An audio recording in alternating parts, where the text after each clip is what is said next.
Gayatri group of institute Sanchore के online class में आप सभी विद्यार्थियों का स्वागत है। नमस्कार। हम भारतीय राज्य व्यवस्था के अंतर्गत हमारे संघ सरकार से संबंधित अध्ययन कर रहे हैं।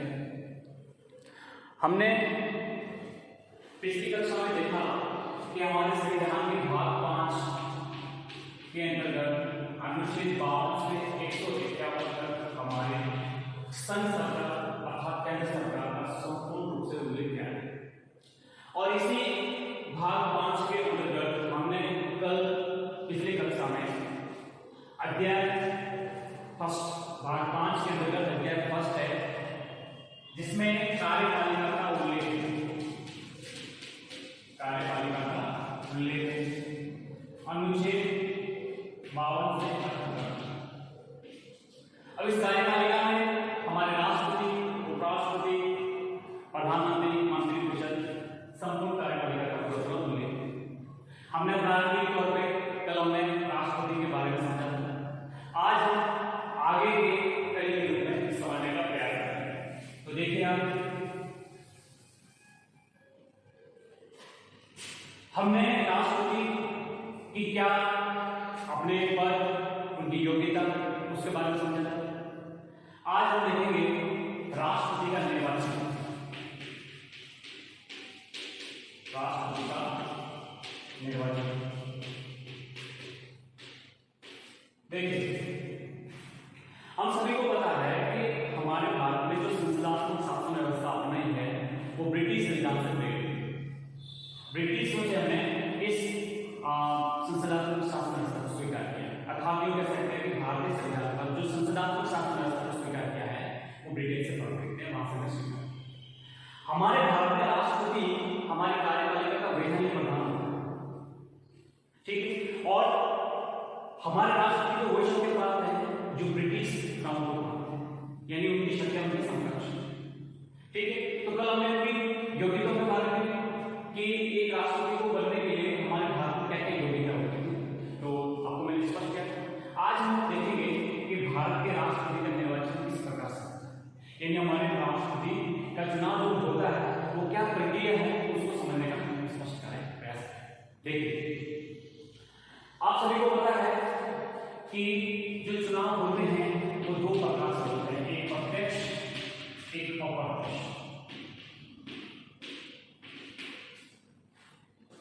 चुनाव के दो तरीके होते हैं, प्रत्यक्ष और अप्रत्यक्ष, डायरेक्ट और इनडायरेक्ट। हमारे यहाँ पर भारत में हमारी लोकसभा, हमारी राज्य की विधानसभा और हमारे पंचायती राज यानी स्थानीय शासन के जो प्रारंभिक स्तर है पंचायती राज, वो यहाँ पे जो नगरीय शासन के जो प्रारंभिक स्तर है नगर पालिका का, यहाँ पर प्रत्यक्ष चुनाव होता है। प्रत्येक चुनाव से तात्पर्य है जनता स्वयं उसमें भागीदार होती है, जनता स्वयं वोट करती है, वो प्रत्यक्ष चुनाव पद्धति होती है।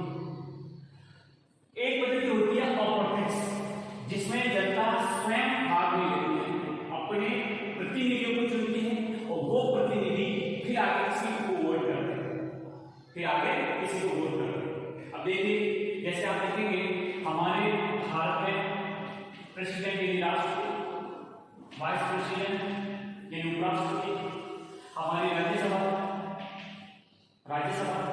विधान परिषद, राज्यों की जो विधान परिषद है, विधानसभा का डायरेक्ट प्रत्यक्ष होता है, लेकिन जो विधान परिषद है वहां पर अप्रत्यक्ष होता है। तो इनके जो चुनाव होते हैं वो अप्रत्यक्ष तरीके से होते हैं। बात स्पष्ट है कि चुनाव दो तरीके से होते हैं, प्रत्यक्ष और अप्रत्यक्ष। अब आपको ये समझ में आ गया है कि प्रेसिडेंट अर्थात हमारे राष्ट्रपति का चुनाव कैसे होता है, अप्रत्यक्ष रूप से, ठीक है। राष्ट्रपति का चुनाव प्रत्यक्ष रूप से नहीं होता है, प्रत्यक्ष रूप से वो होता है जिसमें जनता, भारत की जनता स्वयं उसमें भागीदार होती है, स्वयं उसमें वोट करती है, ठीक है, वो प्रत्यक्ष होता है। लेकिन भारतीय राष्ट्रपति का चुनाव कैसा होता है, अप्रत्यक्ष, ठीक है। अब देखिए, अप्रत्यक्ष जो चुनाव होते हैं उसमें भी अलग अलग पद्धतियां होती हैं। जो भारत के राष्ट्रपति के चुनाव के लिए जो अप्रत्यक्ष चुनाव पद्धति को अपनाया गया है, इसमें भी आप देखेंगे एक है आनुपातिक,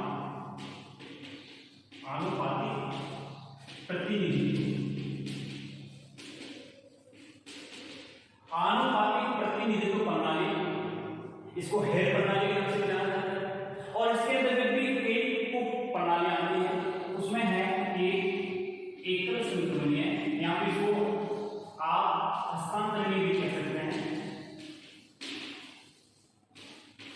ठीक है, हस्तांतरणीय भी कह सकते हैं। यह पद्धति भारत के राष्ट्रपति के चुनाव में अपनाई जाती है।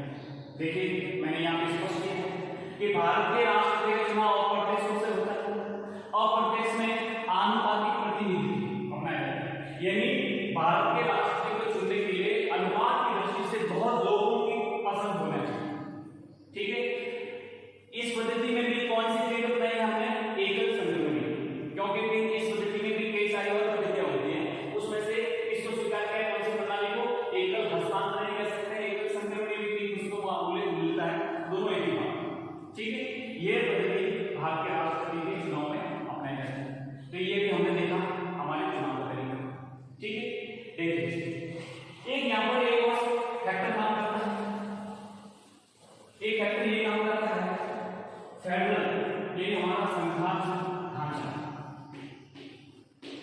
संघात्मक ढांचा। अब देखिए भारत का जो राष्ट्रपति होता है वो संपूर्ण भारत गणराज्य के राष्ट्रपति माना जाता है। जो राष्ट्रपति को चुना जाता है तो उसमें हमारे संसद अर्थात हमारे संसद के दोनों सदन, लोकसभा और राज्यसभा, उच्च सदन और निम्न सदन, अपर हाउस और लोअर हाउस, इन दोनों के जो निर्वाचित सदस्य वो तो है, लेकिन हमारे भारत के जो राज्य हैं, जिन राज्यों की विधानसभा है, तो हमारे यहाँ पे ऐसा स्ट्रक्चर है, जो हमारा संघात्मक जो ढांचा है उसमें ऐसा है कि यह एहसास नहीं हो, ऐसा अनुभव नहीं हो कि भारत के राष्ट्रपति के निर्वाचन में संसद की ज्यादा भूमिका है या राज्यों की ज्यादा भूमिका है, ऐसा इनबैलेंस नहीं बने, असंतुलन नहीं बने, हमारा संघात्मक ढांचा मजबूत रहे। इस स्थिति के लिए हमारे यहाँ पर संसद और राज्यों की विधानसभा यानी दोनों का तालमेल बैठाने का प्रयास किया है। स्पष्ट उसमें ये क्या क्या कहा कि भारत के राष्ट्रपति को चुनने में हमारे संघात्मक ढांचा मजबूत बना है, इसलिए हमारे राज्य और केंद्र दोनों की बराबर राष्ट्रपति को चुनने में भूमिका हो, तो हमारा जो संघात्मक ढांचा है, जो हमारा संविधान का जो स्वरूप है वो मजबूत बना रहे, और जो भारत का जो राष्ट्रपति होगा वो संपूर्ण भारत गणराज्य का राष्ट्रपति कहने में एक हमें और उपयुक्त प्रावधान लगता है। इसलिए ये स्पष्ट किया गया है कि राष्ट्रपति को चुनने में राज्यों और हमारे केंद्र की बराबर की भूमिका बनी रहनी चाहिए, यहाँ पे स्पष्ट होना जरूरी है।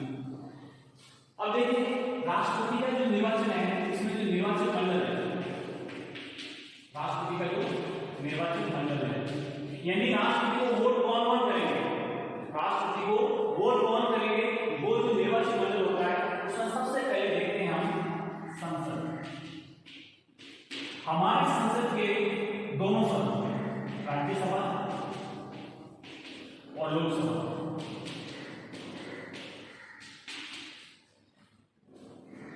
संसद के दोनों सदन, राज्यसभा और लोकसभा के निर्वाचित सदस्य, ध्यान रखना यहाँ पे मनोनीत सदस्य भाग नहीं लेंगे। राज्यसभा में जो 12 सदस्य राष्ट्रपति द्वारा मनोनीत होते हैं वो राष्ट्रपति के चुनाव में भाग नहीं लेंगे, जो लोकसभा में 2 सदस्य होते हैं वो भी नहीं, केवल निर्वाचित सदस्य जो जनता के द्वारा चुनकर आए हैं वही सदस्य राष्ट्रपति के चुनाव में निर्वाचन मंडल में शामिल होंगे। एक बात स्पष्ट। दूसरा, हमारे भारत में जो राज्य है उनकी जो विधानसभा है, विधानसभा के सदस्य, विधानसभा के निर्वाचित सदस्य, बात स्पष्ट है। भारत के 28 राज्यों के जो विधानसभाएं हैं उनके जो निर्वाचित सदस्य होंगे वो राष्ट्रपति के निर्वाचन मंडल में शामिल होंगे, स्पष्ट हो। इसके अलावा हम देखते हैं कि हमारे जो संविधान में एक संशोधन हुआ था, 17वां संविधान संशोधन, उसमें दिल्ली एनसीपी, ठीक है, दिल्ली एनसीपी के अलावा पुदुचेरी, दिल्ली एनसीपी पुदुचेरी जो हमारे केंद्र शासित प्रदेश है, और अभी हाल ही में जो जम्मू एंड कश्मीर राज्य का पुनर्गठन किया गया है और जम्मू एंड कश्मीर को केंद्र शासित प्रदेश बनाया गया है, लेकिन वहां पर तो संभव है कि आगे आने वाले राष्ट्रपति चुनाव में वो भी इसमें शामिल हो जाएंगे ब्रिटिश। ठीक है, तो इस प्रकार से इन सभी के जो निर्वाचित सदस्य होते हैं वो राष्ट्रपति के निर्वाचन मंडल में शामिल होते हैं। यही लोग, यही हमारे सदस्य, चाहे राज्यसभा के हो, लोकसभा के हो या राज्य की विधानसभाओं के निर्वाचित सदस्य हो, यहाँ पे हमारे जो केंद्र शासित प्रदेश है इनके निर्वाचित सदस्य, ये सभी क्या करेंगे, राष्ट्रपति को चुनेंगे, राष्ट्रपति के निर्वाचन मंडल में शामिल होंगे। स्पष्ट, आपके सामने स्पष्ट है। आपसे प्रश्न पूछा जा सकता है कि राष्ट्रपति के निर्वाचन मंडल में कौन कौन शामिल होते हैं, तो आप बता सकते हैं संसद के दोनों सदनों के निर्वाचित सदस्य, एक बात। दूसरी, हमारे राज्यों की जो विधानसभा है उनके निर्वाचित सदस्य, और जो हमारे केंद्र शासित प्रदेश है जहाँ पर विधानसभा है, दिल्ली, एनसीपी, पुडुचेरी और अभी हमारे जेएनके की आप शामिल कर सकते हैं। जेएनके की जो हमारी विधानसभा है, तो ये जो होंगे वो राष्ट्रपति के निर्वाचन मंडल में शामिल होंगे। आगे देखिए, हमने यहाँ पे स्पष्ट किया था कि भारत के राष्ट्रपति को चुनने में केंद्र और राज्यों की बराबर भूमिका होनी चाहिए। तो इसमें क्या होता है कि जो निर्वाचन मंडल हमने देखे ये लोग राष्ट्रपति को वोट करेंगे, तो फिर इसमें यह होता है कि दोनों बराबर की भागीदारी होती है। तो सबसे पहले देखते हैं कि जो राज्यों की जो विधानसभा के सदस्य हैं, विधानसभा के जो सदस्य हैं, अब इन विधानसभा के सदस्यों के मतों का मूल्य कैसे निकाला जाए, क्योंकि पद्धति कौन सी थी, अप्रत्यक्ष कौन सी, आनुपातिक प्रतिनिधित्व प्रणाली थी, एकल हस्तांतरणीय मत प्रणाली। तो इसमें क्या होता है कि सभी जो वोटर्स होते हैं उनके मत का मूल्य निकाला जाता है। तो सबसे पहले देखते हैं हम जो राज्यों की जो विधानसभा है और विधानसभा के जो निर्वाचित सदस्य हैं उनके क्या क्या फॉर्मूले हैं, क्या सूत्र हैं, किस तरीके से मतों का मूल्य निकाला जाता है। तो सबसे पहले देखते हैं विधानसभा के सदस्यों का। इसमें ये फॉर्मूला है राज्य की जनसंख्या बटा राज्य की जो विधानसभा के निर्वाचित सदस्य, ठीक है, इंटू 1/1000। अब जो भी निकलेगा वो एक मत का मूल्य होगा। यानी आप देखिए, मैं यहाँ स्पष्ट कर रहा हूं, आपको समझना है। हमारे यहाँ पर जो विधानसभा है, विधानसभा के सदस्यों का मत का मूल्य निकाला है, ठीक है। तो विधानसभा के सदस्यों के जो मत का मूल्य जो फॉर्मूला है, इस पद्धति में क्या फॉर्मूला है, राज्य की जो कुल जनसंख्या है, ठीक है, फिर उसमें जो राज्य की जो विधानसभा के जो निर्वाचित सदस्य हैं उनकी कुल संख्या इंटू 1/1000। अब ये जो भी वैल्यू निकलेगी, जो भी मूल्य निकलेगा वो क्या होगा, एक मत का मूल्य है। बात स्पष्ट, एक मत का मूल्य हो। अब जैसे एग्जांपल के लिए जो भी है, जैसे हमारे राज्य की जनसंख्या है, अब यहाँ पे एक बात स्पष्ट समझिए, क्या बात समझिए, हमारे यहाँ पर एक बहुत बड़ा विवाद है कि राज्य की जनसंख्या आज तक अभी 2020 चल रहा है, लेकिन हमारे संविधान में जो 84 का संविधान संशोधन हुआ था उसमें स्पष्ट प्रावधान क्या है, क्योंकि तत्कालीन समय में जो हमारे भारत में जनसंख्या नियंत्रण जो कार्यक्रम चल रहे थे इंदिरा गांधी सरकार के जमाने में, तो उत्तर और दक्षिण के राज्यों में विवाद का विषय बना। विवाद का विषय ये बना कि जो जनसंख्या नियंत्रण कार्यक्रम सरकार के द्वारा चलाए गए वो दक्षिण भारत में तो सही ढंग से सफल रूप से क्रियान्वित हो गए, उत्तर भारत में प्रॉपर ढंग से नहीं हो पाए। तो उत्तर भारत में जनसंख्या की जो वृद्धि दर थी वो ज्यादा, दक्षिण में उन्होंने नियंत्रित कर ली थी, उत्तर की तुलना में कम। अब यहाँ पे जो जनसंख्या था वो उन्होंने ये प्रावधान किया था कि जो भी जनसंख्या होगी वो मतलब 2000 की रखी जाएगी या उसकी बात होगी। तो समस्या ये हुई कि दक्षिण भारत के राज्यों में विरोध चला कि उत्तर भारत की जनसंख्या ज्यादा है तो उनका प्रतिनिधित्व भी संसद में ज्यादा है, और दक्षिण भारत की जनसंख्या कम है उत्तर की तुलना में, तो हमारा प्रतिनिधित्व कम होगा। इसलिए इश्यू बहुत बड़ा बन रहा था, क्योंकि जनसंख्या नियंत्रण कार्यक्रम दक्षिण भारत में से सफल हो गए थे, तो जनसंख्या नियंत्रित हो रही थी, उत्तर भारत में बढ़ रही थी। तो ये अपना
अब यहाँ पर देखिए हमने विधानसभा को देखा, अब हम देखेंगे हमारे संसद का।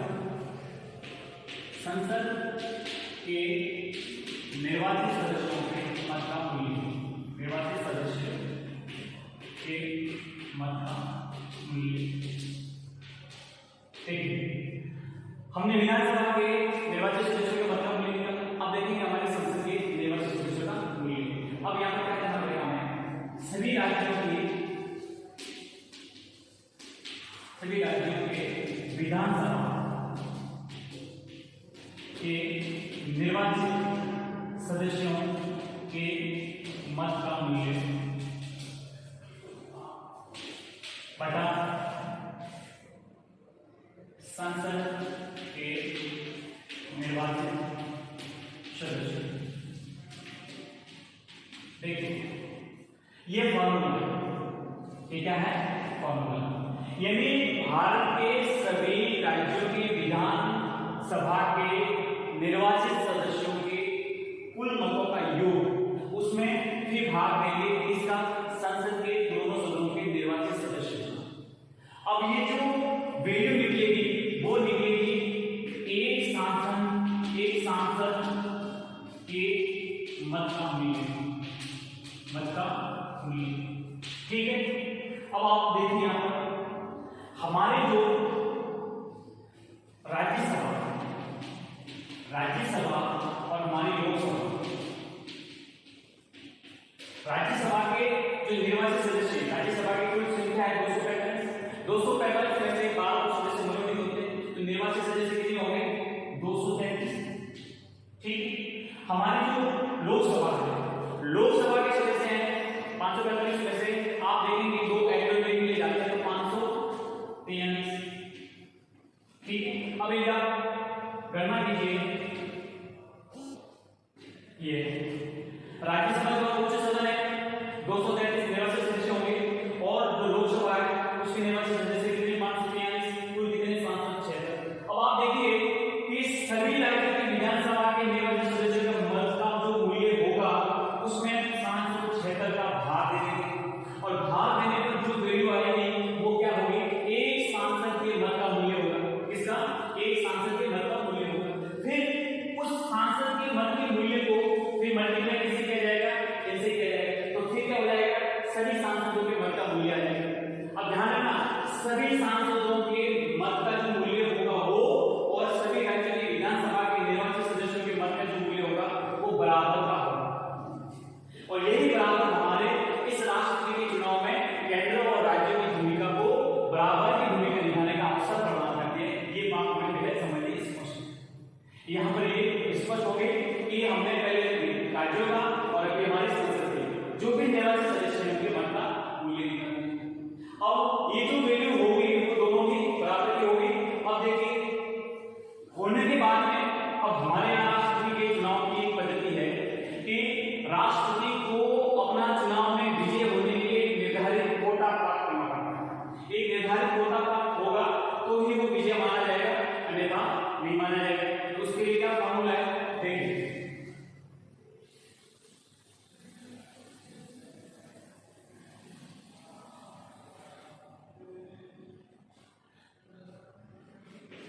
राष्ट्रपति को अपने चुनाव में विजयी होने के लिए एक निर्धारित कोटा प्राप्त करना पड़ता है, और वो भारतीय राष्ट्रपति के चुनाव के लिए निर्धारित है 50% से ऊपर। यानी जो कुल वोट होंगे उसमें कम से कम 50% से ऊपर वोट मिलेंगे, कम प्रतिशत के आसपास वोट मिलेंगे तो वो विजय माना जाएगा, अन्यथा नहीं। इसमें क्या फॉर्मूला है, फॉर्मूले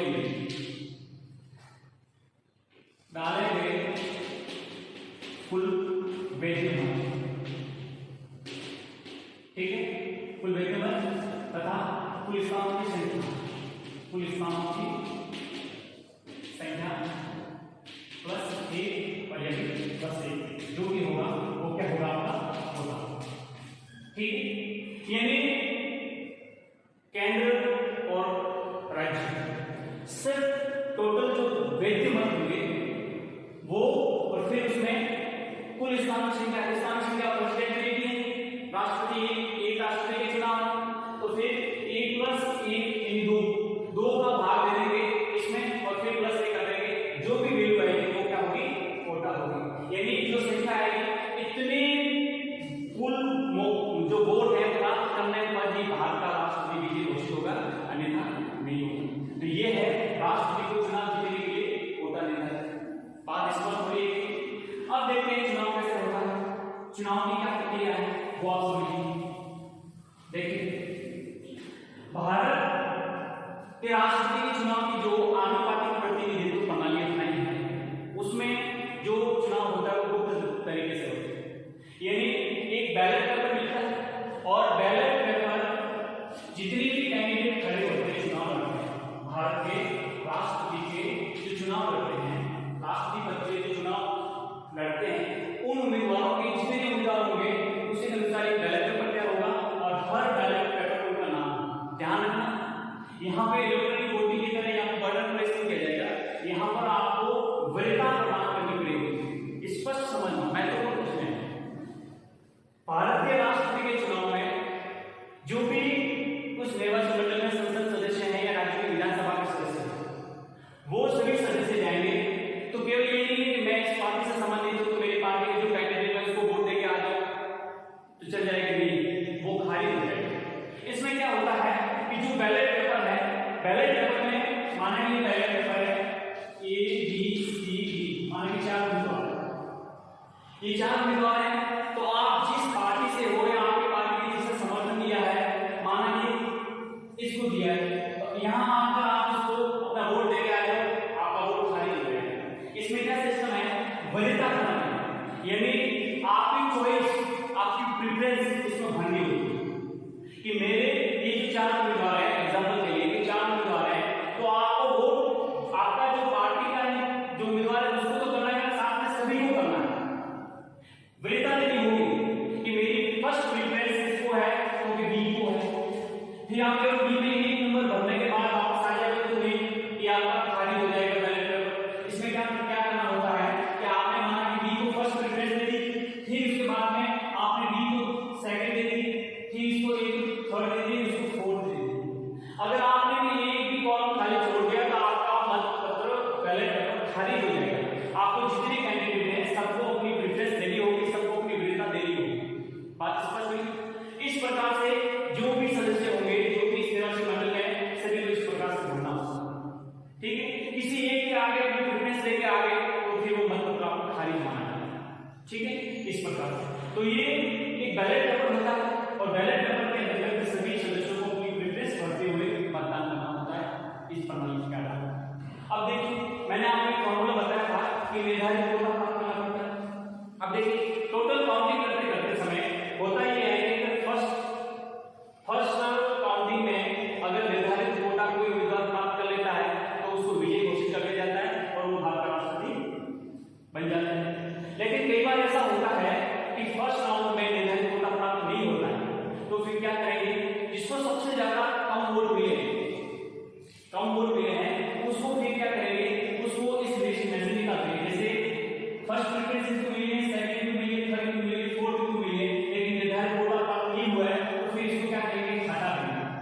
सी को हटाया है लेकिन सी के वोट को नहीं हटाया, यानी ये देखा जाएगा कि सी को सबसे कम मत मिले हैं, लेकिन कुछ कैंडिडेट को, कुछ मतलब जो मत देने वाले सदस्य हैं उन लोगों ने सी को तो फर्स्ट प्रेफरेंस दी है। तो इनके जो वोट हो गए, अब आपको समझ में आया होगा, मैंने आपको बताया था एकल हस्तांतरण है, एकल संचरण है। अब क्या हो गए कि जो उम्मीदवार को वोट मिले हैं उसको हाथ तो जाएगा, उसको बाहर निकाले देंगे, लेकिन उसके जो वोट है वो ट्रांसफर हो जाएंगे, यानी सी को जो फर्स्ट प्रेफरेंस कुछ देने वाले जो भी मतदाता होंगे उनकी सेकंड प्रेफरेंस किसको गई है, वो वोट फिर उनको ट्रांसफर कर दिए जाएंगे। फिर गणना की जाएगी कि क्या आप किसी को कोटा में निर्धारित जो कोटा है उसके अकॉर्डिंग उसको मत मिल रहे हैं या नहीं मिल रहे। अगर मिल रहे हैं तो विजय, नहीं तो फिर एक को हटा जाएगा क्योंकि तीसरे पे है। इस प्रकार से तो ये प्रक्रिया तब तक चलती रहेगी जब तक कि निर्धारित कोटा प्राप्त नहीं हो जाता। निर्धारित कोटा प्राप्त हो जाने के बाद वो व्यक्ति, वो मतलब उम्मीदवार भारत का राष्ट्रपति चुन लिया जाता है। तो इस प्रकार से हमने समझा कि राष्ट्रपति